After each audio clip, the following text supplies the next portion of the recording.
Hey, what's going on, guys? Aarava here, and welcome back to my Let's Talk F1 2018 ahead of the 2018 season for the car launches. This one for Ferrari's 2018 Challenger, the SF71H, and another intriguing car from Ferrari. 2 years in a row, they've rocked up with a very aggressive-looking car on launch, and that's on launch. Remember, there's so much time in testing where they're going to be tweaking all these elements, but they've turned up with another really intriguing car, and this, for the second time in a row, it's a lot more intriguing than the Mercedes is when they launch. We'll see which one turns out to be the best come Australia, and during testing, how they both run, but yeah, let's go through it. Obviously, first things first, aesthetically-wise, the livery. Let me know what you guys think. It's a Ferrari. It's red. It's the red car.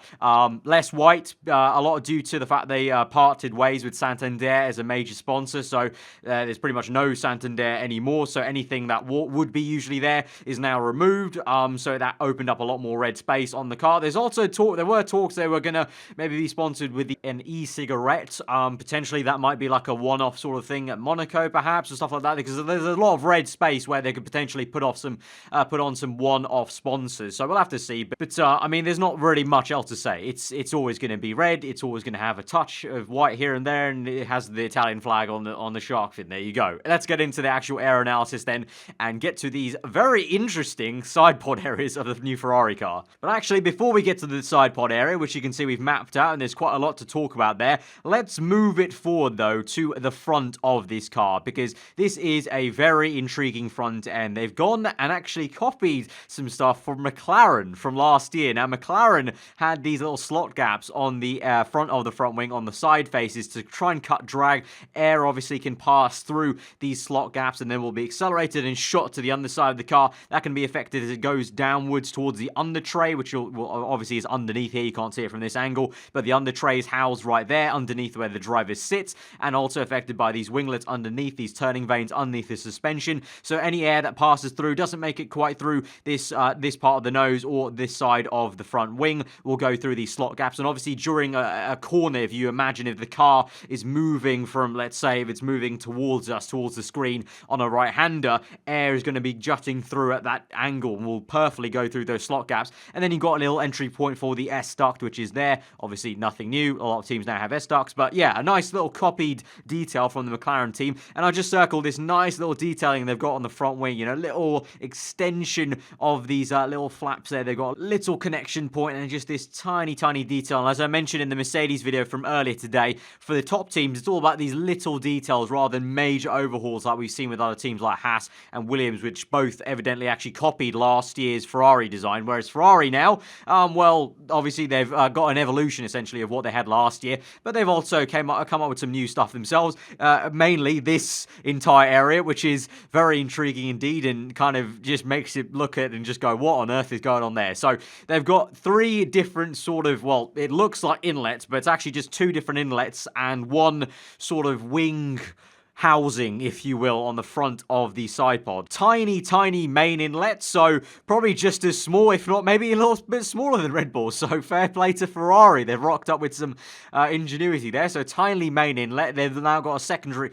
They've got a secondary inlet, which was there last year, of course, broken up by this main wing that curves up from the floor and goes across towards the driver cockpit side, so splitting up the air and the way that intake's there. And then this little housing here is not actually an inlet, because if you look at the videos of the Ferrari car rotating around, you can actually peer through with the lighting that it's just a straight slot gap through. So from this angle, it looks like it's an inlet into the car, but it actually just is a bit of a slot gap in this side of the side pod to potentially accelerate air faster, because with the physics of the narrowing tunnel and the way you're splitting up the air into separate compartments but then shooting it through these narrow hollow little slots, you're going to accelerate that air. That acceleration is going to encourage it to try and stick a lot harder to the side of the side pod as it then goes across to the rear end. So really clever way potentially for Ferrari to try and maximize the efficiency of air going towards the rear end. And then let's move on to the halo, which I think Ferrari have done a really nice job at, you know, painting. Obviously, they got the logo there, so it kind of just fits in quite nicely. But they got the housing,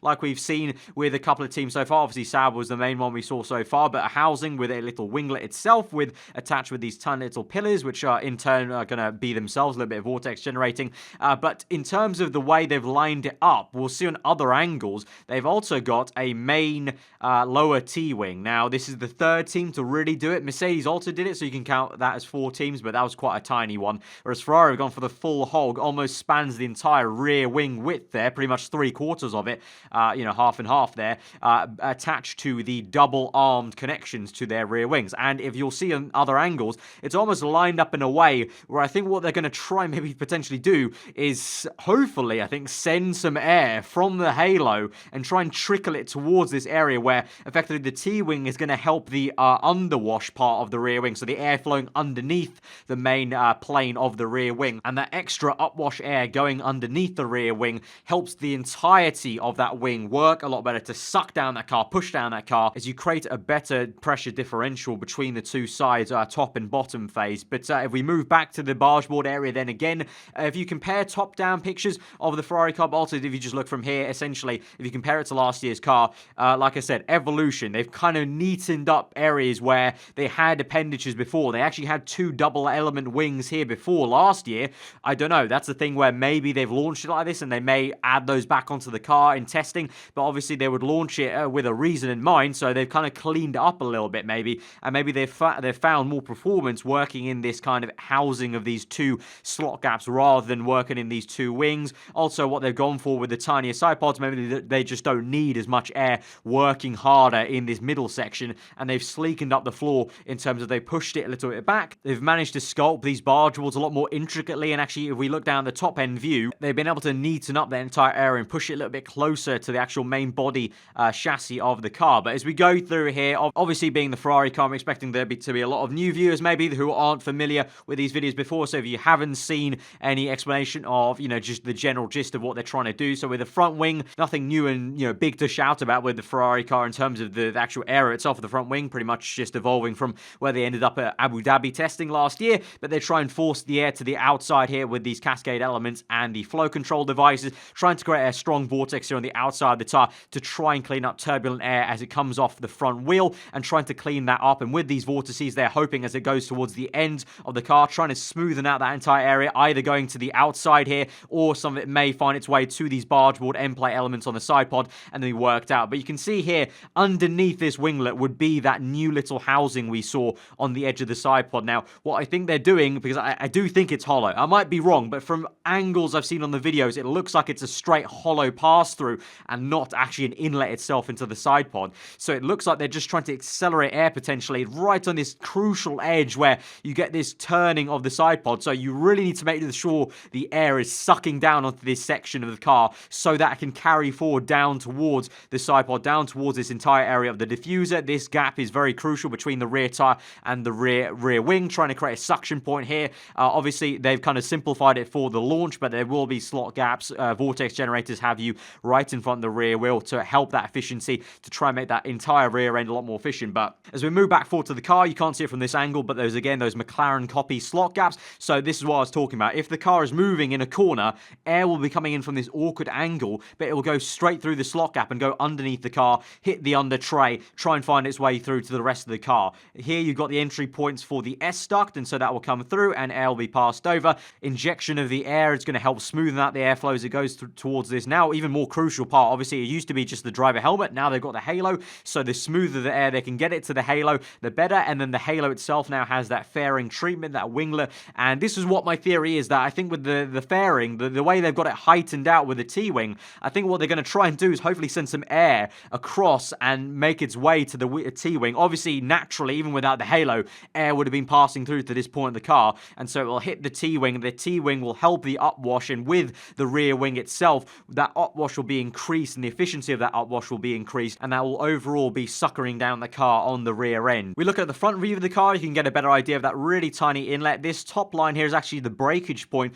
of the 2 different compartments. You can see it maybe here without the yellow line, just a tiny light shining through, so you can see the different compartments. That's obviously nothing new. That's from last year's Ferrari car, the 2 split compartments. But then this housing, as I said, from this angle, it looks like it's a separate inlet, a third inlet. But if you look closer at other videos, when it rotates around, you can see it kind of goes through. So it's just a passing through, it seems, for air. And then you've got this very strange structure, which I can't really work out for the life of me what on earth it actually is on the mirrors. It almost looks like it's got its own winglet on this edge of the mirror. And so I haven't seen any photos of the mirrors from the other side, but potentially maybe they're letting air pass through the mirrors in a kind of hollow fashion. And obviously that's quite a crucial part because it's lined up exactly with the rear wing pillar. So that's quite a crucial part to get it to that end plate, because the end plate is going to be helping create vortices and take air away from the main plane of the rear wing to help the efficiency of the entire rear wing. And also potentially from the bottom part of it could be shot down towards that lower T-wing. Another front view explaining the airflow, explained it a lot more in detail in the Haas video. So if you're new around here, I do recommend you go back and watch some of the other videos maybe to get a better sense of the idea. But if you are new around here,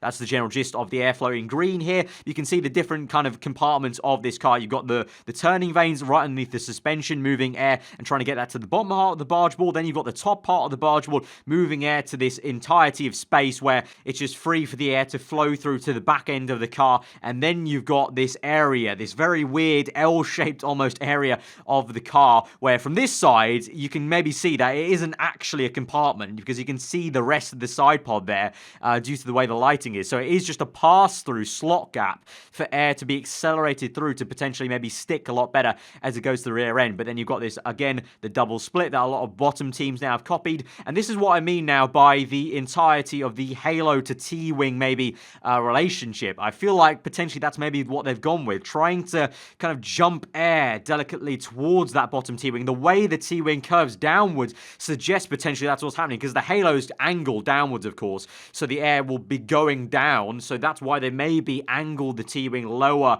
and drooping down, and so hopefully creating an upwash underneath the underside of that rear wing. At least that's my theory. Obviously, I'm no expert. I'm just a graduate of aerospace engineering, so obviously it's not my job. It's not my full-time job, so I could be entirely wrong, but that's just my theory there. That's what they're potentially trying to do there. And again, the S duct, a few of you guys tweeting me that you couldn't see it there, but it is still there in the same placing they had it as last year. On this element, you can now see this a lot better. So this is the main compartment, but you can see here the lines of the way this carbon fiber is fashioned out, that it's a separate tunnel itself that's split by this winglet coming across, just like last year. But then you've got this brand new bit, which you can see these really nice detailing of two little slots in between, and that will create essentially the same thing you get with slot gaps and flaps on the front wing, of accelerating that air through as it goes through. And from this angle, you would say maybe it's an inlet into the side pod, but as I said again, I really think it's maybe just accelerating air past through this through to the rest of the side pod. A different angle from a Ferrari video again gives you a bit of a better perspective of this McLaren copy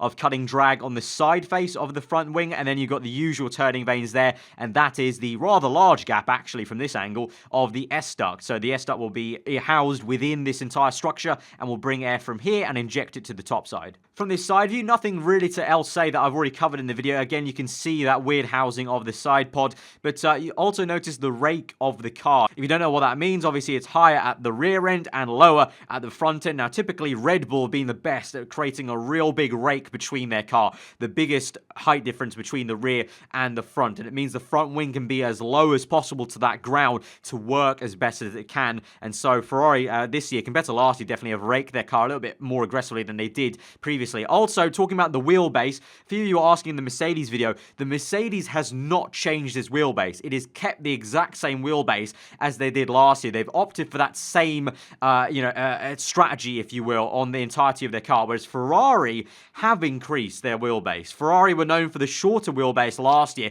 which meant typically they'd be performing better around places like Monaco, where it's all about mechanical grip. But Ferrari have slightly increased their wheelbase. You'll see, if you notice, if you compare the two cars this year to last year, the front entire section where the tyres and the suspension are have moved just a tad forward. So that'll be an effort to try and match Mercedes in the more high-speed corners. But at places like Monaco, they're sacrificing a tiny bit. But as I said, they've not dramatically changed the wheelbase, just slightly ever. So they're trying to find that fine balance and compromise where maybe the diva of a car of a Mercedes was working better at places where it wasn't so crucial, and Ferrari may be lagging a little bit behind. Ferrari trying to rectify that, but at the same time, they've kept so many features from last year's car where it made the car so more advantageous than the Mercedes. So all in all, that is the Ferrari of 2018. If you did enjoy the video and found it informative, hit that like button. If you're new around here, do get subscribed, and be sure to go check out the other videos. We've done Haas, we've done all the cars basically, Mercedes earlier today. So if you haven't missed any of them and you're new around here, be sure to go check those out. But